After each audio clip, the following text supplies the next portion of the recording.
अस्सलाम वालेकुम, मैं फातिमा वसीम और आप देख रहे हैं D9 न्यूज़। और आमिर हमारे साथ स्टूडियोज़ में मौजूद हैं।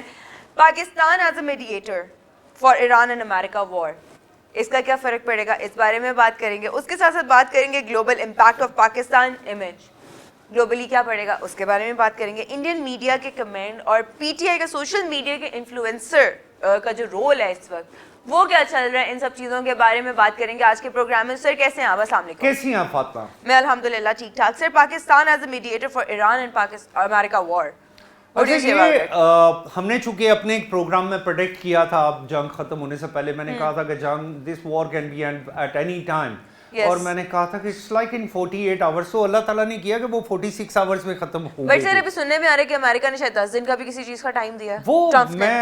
वो हैं चीजें। देखिए, Pakistan as a mediator, Pakistan को कंसिडर नहीं किया जा सकता रहा था। बड़े बड़े लोगों का ये ख्याल था, बहुत जो दुनिया के शतरंज के बादशाह हैं, उनका ख्याल था कि Pakistan is not in that position. लेकिन तब भी मैं कह रहा था Pakistan may play some part, Pakistan का कोई ना कोई इसमें पार्ट होगा। क्योंकि देखिए, और कौन हो सकता था? यूरोपीय union, they were not there. उनके पास ये, वो खुद इफेक्टिव थे। फिर नाटो, ऑफ कोर्स, वो तो खुद एक अमेरिकन अलाई था। इसके अलावा China and Russia, they were on the other side of the boundary.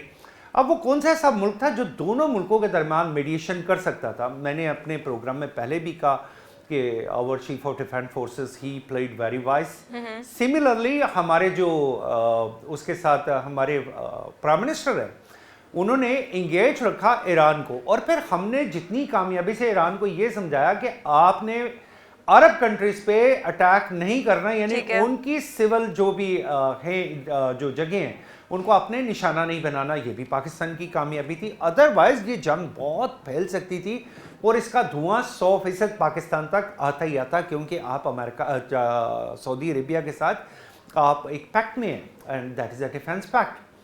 But beside that कि ये तो एक सिनेरियो था, लेकिन असल कामयाबी पाकिस्तान को मिलती है कि जब पाकिस्तान एक बैकडोर और इतनी खामोश डिप्लोमेसी, इतने ज़बरदस्त तरीके से पाकिस्तान ने इंगेज किया ईरान को भी, ईरान के साथ साथ उन्होंने अमेरिका को इंगेज किया। और जब अमेरिकन प्रेसिडेंट का बयान आता है कि this war is going to be end, और ये सीज फायर हो रहा है फॉर नेक्स्ट 5 डेज, यहाँ तक कि ईरान की बहुत सारे लीडर्स ऐसे थे, वो कहते थे कि हमारे पास ये खबर नहीं है, लेकिन उसके ठीक 30 मिनट बाद वही कंफर्म करते हैं, yes this is true. Right. इसका मतलब है कि पाकिस्तान की डिप्लोमेसी इतनी स्ट्रांग थी, और इसे कहा जाता है स्ट्रैटेजिकल डिप्लोमेसी। तो पाकिस्तान के ने ये जो किया है, और अब पाकिस्तान में आज से जो शुरू हो रही है, JD वेंस आ रहे हैं, और उसके साथ इजिप्ट के वज़ीर ख़ारजा आ रहे हैं, मिस्र के वज़ीर ख़ारजा आ रहे हैं। तो आई होप कि अगर पाकिस्तान इसे किसी तरीके से सक्सेसफुल कर गया इस सारे पीस प्रोसेस को, और शुरू में हमेशा ऐसे ही होता है कि दोनों पार्टीज कहती हैं कि नहीं, हम ये शर्त नहीं मानते, हम ये शर्त नहीं मानते। एक मेरी बात याद रखिएगा, इंटरनेशनल डिप्लोमेसी में कुछ शर्तें वो होती हैं जो टेबल पे होती हैं, कुछ शर्तें वो होती हैं जो अंडर द टेबल होती हैं। तो ये मेरी बात याद रखिए कि अंडर द टेबल वाली ज्यादा मानी जाती है या ओवर द टेबल वाली ज्यादा मानी जाती है? अंडर द टेबल वाली ज्यादा मानी जाती है। तो वो अंडर द टेबल जो नेगोशिएशन इस वक्त हो रही है, जिसमें पाकिस्तान की पूरी टीम जो है हमारी वो इंगेज है। इसके अलावा दुनिया से 2, 3, 4 ममालिक और जो दोस्त ममालिक हैं वो इंगेज है। इट मीन्स डेफिनेटली कि पाकिस्तान को एक ग्लोबल एक आ गई है कि ये वो मुज़ाकरात हैं जो वियना में या जेनेवा में, ये वाशिंगटन में नहीं हो रहे, या मॉस्को में नहीं हो रहे, या शंघाई में नहीं हो रहे, ये कहाँ पे हो रहे हैं? ये पाकिस्तान में हो रहे हैं। तो पूरी दुनिया का मीडिया, पूरी दुनिया इस वक्त इस चीज़ पे नजरें टिका के बैठी है कि why Pakistan have that kind of vital role, कि जहाँ पे वो पूरी दुनिया को, यानी उस वॉर को जिसका कोई सिरा नहीं पकड़ाई दे रहा था कि इस वॉर को रोका कैसे जाए, and it have been 1 month past कि ये डिस्ट्रक्शन, और डिस्ट्रक्शन अभी भी जारी है। सिर्फ America have pull out himself from this war, पर इसराइल और ईरान के हमले जारी हैं अभी भी। ठीक है। तो एक तो बल्कि मिसाइल भी उन्होंने दाग दिया है उसके ऊपर, तो शक्र पाकिस्तान लिख के इसराइल के ऊपर। तो दिस इज हैपनिंग। जैसे ऑपरेशन सिंदूर था, राइट? अब नया ऑपरेशन को उन्होंने क्या नाम दे दिया है? अभी तो पहले तो वो अपने संदूर की फिक्र करें, अभी तो फातिमा अभी वो संदूर के निशानात खत्म नहीं हुए हैं। सिंदूर के निशानात तो खत्म नहीं हुए, लेकिन फिर भी गोदी मीडिया अगर देखा जाए या मोदी मीडिया They देखा are जाए not या in a मोदी, position। मैं आपको बड़ी देर पहले कह चुका फिर हूँ भी वो इस चीज कि को कर रहे हैं कि हम strategically लोग करेंगे, हम लोग वॉर करेंगे। वाई हम लोग वॉर करेंगे। तो मैं आपको बताता हूँ कि वो जितनी मर्जी बातें कर लें, they are not in a position for next at least 1 decade कि वो पाकिस्तान के खिलाफ कोई स्ट्रेटेजिकल ऑफेंस करने की कोशिश भी कर सके। मतलब कि जो गरजते हैं वो बरसते नहीं, और जो कुछ बरसते भी हैं वो नहीं होगा। गरजते ये नहीं। सारी बातें पूरी दुनिया का फोकस पाकिस्तान है। चलें ठीक है sir, global impact of Pakistan image, Pakistan की इमेज ग्लोबली क्या बनती जा रही है? अच्छा, एक ग्लोबली इमेज एक पाकिस्तान की बनी थी। एक तो 1971 16 दिसंबर एक पाकिस्तान के लिए ऑफ कोर्स जिसे मैं ब्लैक डे कहता हूँ, कि जब बांग्लादेश अलहदा हुआ। लेकिन उससे पहले 1971 में एक इतना बड़ा इंसिडेंट हुआ था कि जिसे ग्लोबल पॉलिटिक्स में एक बहुत बड़ा गेम चेंजर कहा गया था, और वो था कि पाकिस्तान से ने डिप्लोमेटिक टाइज जो कि नहीं थी किसकी, अमेरिका की और चाइना की, और जिस पे एक बहुत बड़ा एक पूरी दुनिया में एक रेड अलर्ट सा था, और उस पे पाकिस्तान ने काम किया था। और हमने यहाँ से उनके हेनरी किसिंजर को बुला के फिर ही वेंट टू बीजिंग, और उसके बाद वो डिप्लोमेटिक टाइज बनी, और अमेरिकन प्रेसिडेंट ने फिर उसके बाद विजिट किया बीजिंग को। और ये एक बहुत बड़ी डिप्लोमेटिक सक्सेस थी कि पाकिस्तान इज द कंट्री जिसने चाइना को उस बंद विंडो से बाहर निकाला, और अमेरिका ने उसे रिकॉग्नाइज किया। और हेनरी किसिंजर का, और फिर उनके प्रेसिडेंट थे बड़े मशहूर, तो उनका एक बड़ा, और फिर चेयरमैन माओ, एक बहुत बड़ी डिप्लोमेसी थी। पाकिस्तान की एक बहुत बड़ी डिप्लोमेटिक सक्सेस वो थी। और उससे भी बड़ी डिप्लोमेटिक सक्सेस क्या हो सकती है कि अगर आज पाकिस्तान इस चेस बोर्ड पे अपने तमाम इशारे सही तरीके से चल के, और ये फातिमा मैं आपको एक और बात बता रहा हूँ, 5 दिन का टाइम है कि 5 दिन के लिए वॉर रुकी गई, उसके बाद ये डायलॉग, लेकिन उसमें भी हमले चल रहे थे, चीजें जारी थी, डिस्ट्रक्शन भी जारी थी। ये 5 दिन एक्सटेंड भी होंगे। ये मैं आज आपके प्रोग्राम में बता रहा हूँ कि ये 5 दिन का टाइम एक्सटेंड होगा, नंबर 1। ओके।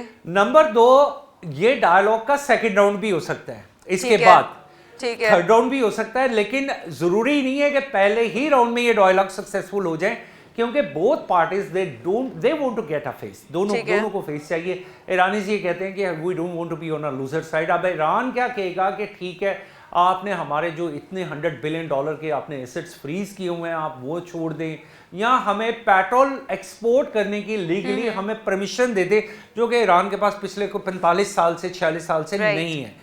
तो इसका एक ईरान इस साइड पे विनर हो सकता है। ईरान अपनी निगोशिएशन टेबल पे ये बात रखेगा, और यही वो बात है जहां पे मैं कहता हूं कि पाकिस्तान को चाहिए कि वो ईरान से पेट्रोलियम और गैस की एक्सेस ले ले, जिससे पाकिस्तान अपने एनर्जी क्राइसिस से बाहर निकल सकता है और वहां पे जा सकता है इकोनॉमिकली, जहां पे हम हमेशा ख्वाब देखते हैं।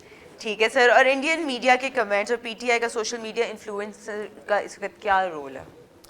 इंडियन मीडिया जिसे गोदी मीडिया, अब इंडियन मीडिया ने, देखिए सारा गोदी मीडिया नहीं है।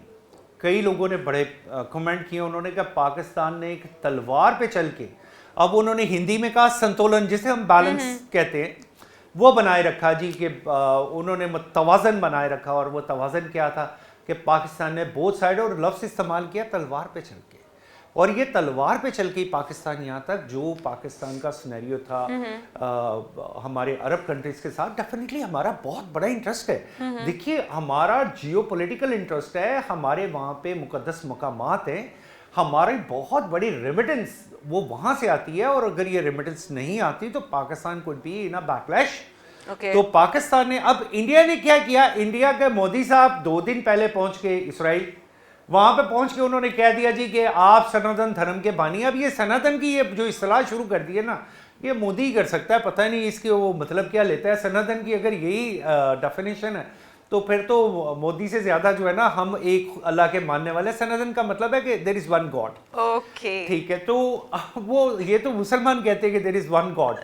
तो अब वहां पे एक तो ये हो रहा है, फिर वहां के मीडिया ने बड़े बड़े जो उनके एनालिस्ट हैं, उन्होंने बैठ के उन्होंने कहा कि मोदी की टेक्निकली, जिसे ये विजय गुरु और वो पता नहीं कौन सा दुनिया का गुरु और जग का गुरु, पता नहीं अपने ये कितने भगवान बना रखे हैं, सेल्फ मेड गुरुज जो हैं इनके, उन्होंने कहा जी हम ये सारा कुछ थे, तो मोदी साहब आपने ये क्या किया? आज पाकिस्तान उस मीडिएशन टेबल पे बैठा है, आज सारी दुनिया की तवज्जो पाकिस्तान पे है, आज who is the key player, that is Pakistan. Okay so वो जो एक इम्पैक्ट था, और वो आज से अगर हम 1 साल पहले चले जाएं अप्रैल में, राइट पूरी दुनिया पाकिस्तान पे पली पड़ी थी। वो तो एक 10 मई का एक इंसिडेंट हुआ, और जिसमें वो हमारे ट्रंप साहब अक्सर एक आध त्यारा बढ़ा भी देते हैं। अच्छा, एक प्रेडिक्शन और है, किसी ने ऐसी भी प्रेडिक्शन की, उसने कहा जी त्यारे कई ज्यादा है, पाकिस्तान गवर्नमेंट जान के नहीं बता रही। क्यों नहीं बता रही? कि इंडिया की बहुत ज्यादा बेइज्जती ना हो।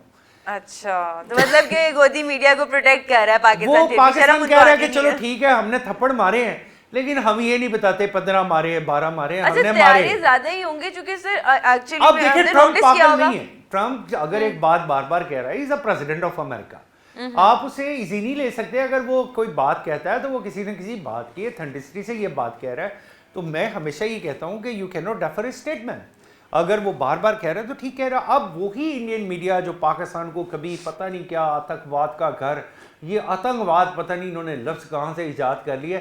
आतंकवाद ही अगर मसला है तो पहले तो इंडिया ज़रा अपनी ह्यूमन रिपोर्ट, जो ह्यूमन एनालिसिस रिपोर्ट है, वो तो ज़रा पब्लिक करे, वो ज़रा बताए तो सही कि रिसेंटली कश्मीर में उन्होंने क्या किया है, वहाँ पे कैसे, और उस यूनिवर्सिटी को लोगों को अंदर और उस यूनिवर्सिटी को क्यों बंद कर दिया गया जहाँ पे मेडिकल में तकरीबन तमाम स्टूडेंट्स जो थे वो मुसलमान थे जो क्वालिफाई कर गए थे, और उसके और कई ऐसी चीज़ें हैं। फिर ये इनकी एक अच्छाई है या बुराई है?